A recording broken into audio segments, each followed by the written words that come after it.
Well, it's out there and it's in the public domain. This is Britain's biggest selling newspaper, and for the largest image of a woman to be topless, it's the message that sends out to society about a woman's worth and a woman's place in society. You know, there are so many different ways that women contribute to the way this country is run.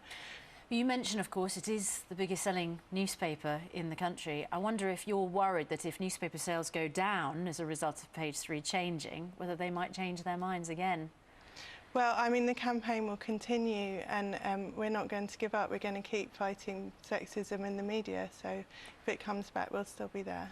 What would you say, Nicola, to young girls out there who might have an ambition to do this? I certainly wouldn't encourage it, but not because I disagree with it, but just because I feel like a girl's got to make her own choice when it comes to it. Because, yes, it will always be there, but that's another thing with what you've just said that I find quite a contradiction, because the times have moved so far forward since the 1970s with the internet. The images will always be there. People aren't going to stop looking at them just because they've taken them off Page 3. And the fact of the matter is, on Page 3 today, two lovely girls parading on a beach in a bikini. What's the difference? It's still a sexy image. It's still a sexy image. Laura? Because she don't have her nipples out, it's OK. Yeah, Laura, what do you make of that? The fact that there's still going to be girls or women in their underwear on Page 3, and actually the topless models, compared, as Nicola says, to what you can see on the internet, you know, some people might say it was comparatively innocent. Well, the problem we have is it's in the context of being in a newspaper, and boobs aren't news, and there are, you know, plenty of ways to look at breasts if you want to look at breasts.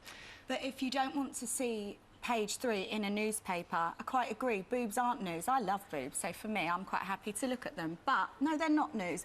Buy a different newspaper.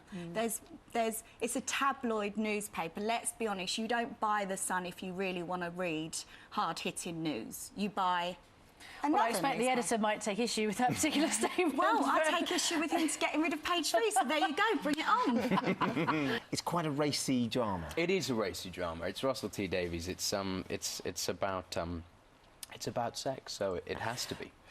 He, of course, created Queer as Folk, which was the late 90s, I think, wasn't it? Channel 4. It was, yeah, 2000, yeah. That was 2000, racy. Which was super, and we're now 15 years on.